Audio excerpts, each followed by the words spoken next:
Shalom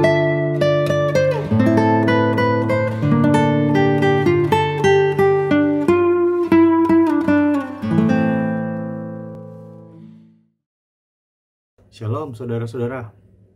Hari ini kita akan ngobrol-ngobrol Alkitab bersama saya, Andreas Tianedi dari KPKS Tangerang Angkatan 5. Hari ini kita mau ngobrolin Alkitab apa sih?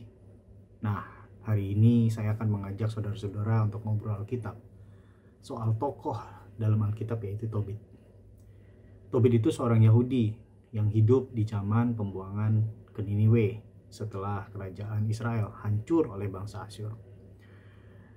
Kalau kita baca di kitab Tobit bab 1, dikisahkan Tobit adalah seorang Yahudi yang taat. Tobit menjalankan hukum Taurat.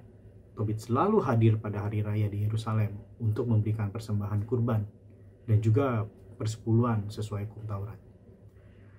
Pada suatu hari, Tobit menjadi buta akibat kejatuhan kotoran burung pipit.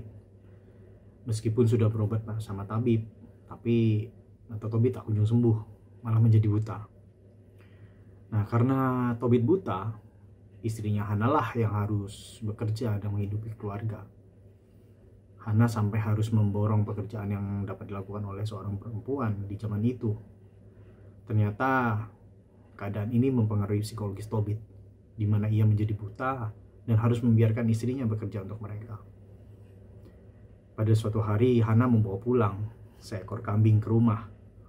Tapi Tobit malah marah karena Tobit curiga kambing ini hasil pencurian. Tapi tentu saja ini bukan hasil mencuri, tapi hasil bayaran Hana atas pekerjaannya. Dalam keterpurukan Tobit menyesal dan berdoa. Nah, menurut saya doa Tobit ini yang cukup menarik dalam kisah kehidupan Tobit. Mari kita baca doa Tobit di bab 3. Begini doa Tobit. Engkaulah adil ya Tuhan, segala perbuatanmu adil pula. Semua tindakanmu belas kasihan dan kebenaran, dan dunia semesta diadili oleh-Mu. Oleh sebab itu ya Tuhan, ingatlah kepadaku, pandangilah aku, jangan aku Kau hukum sekedar segala dosaku, dan setimpal dengan kehilafanku kepadamu, atau sekedar dosa yang diperbuat nenek moyangku. Aku telah tidak taat kepada perintah-Mu, maka Kau serahkan untuk dirampasi, dan untuk ditawan, dan dibunuh. Dan untuk menjadi sindiran, tertawaan, dan orang ternista di tengah sekalian bangsa di mana kami Kau cerai-beraikan. Segala hukuman-Mu memang benar, apabila kini aku Kau perlakukan sekedar segala dosaku, karena kami tidak memenuhi perintah-perintah-Mu dan tidak berjalan benar di hadapan-Mu. Kini berbuatlah kepadaku menurut apa yang berkenan kepadamu, dan sudilah mencabut nyawaku sehingga lenyaplah aku di muka bumi dan kembali menjadi debu. Sebab mati lebih berguna bagiku daripada hidup, karena aku mesti mendengar nista dan fitnah yang sangat sedih rasa hatiku. Ya Tuhan, suruhlah supaya aku lepas dari susah ini. Biarlah aku lenyap menuju tempat abadi. Janganlah wajah-Mu Kau palingkan daripadaku ya Tuhan.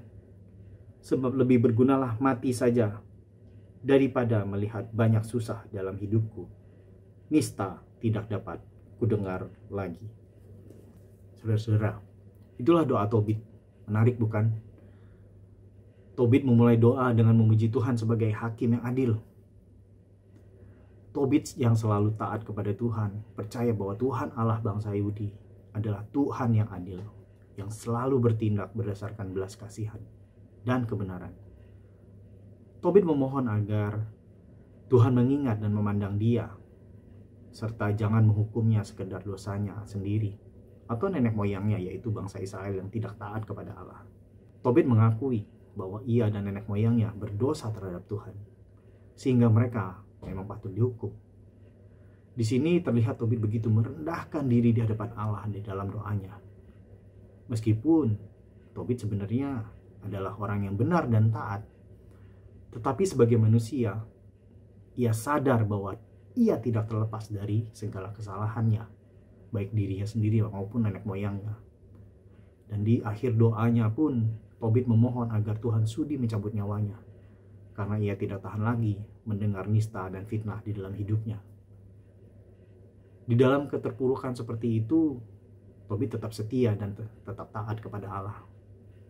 Tobit tetap mengajarkan kepada anaknya, Tobia, jangan sampai berdosa dan melanggar perintah Allah.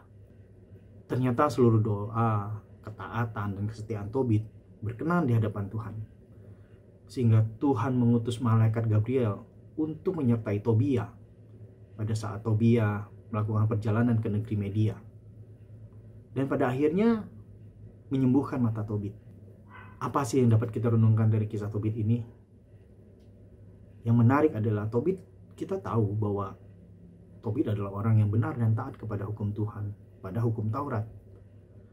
Tobit pun dapat mengalami cobaan kehidupan dan mengalami keterpurukan. Tapi di sini, Tobit tetap setia dan selalu taat kepada Tuhan. Dan tetap mempercayakan hidupnya kepada penyelenggaraan Tuhan.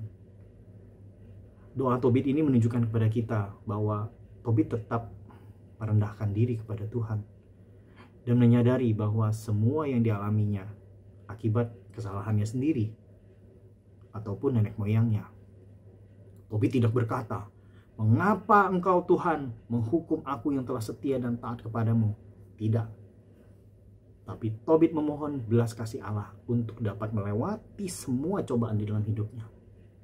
Ya saudara-saudara, semoga kita bisa mengambil pelajaran dari obrolan kita hari ini tentang kehidupan dari Tobit. Bahwa bagaimanapun kita manusia, setiap orang pasti akan mengalami cobaan kehidupan. Tapi bagaimana kita menyikapi hal ini? Percayalah bahwa Allah pasti akan menolong dengan berbagai cara. Yang penting adalah bagaimana kita tetap taat dan setia kepadanya. Seperti halnya Tobit, Allah menolong dan memulihkan Tobit dengan mengutus malaikat Gabriel. Semoga kita semua dalam keadaan sehat dan tetap setia kepada Allah. Karena Allah juga tetap begitu setia dan mencintai kita semua. Sampai ketemu lagi di obrolan kita berikutnya. Tuhan memberkati. Shalom.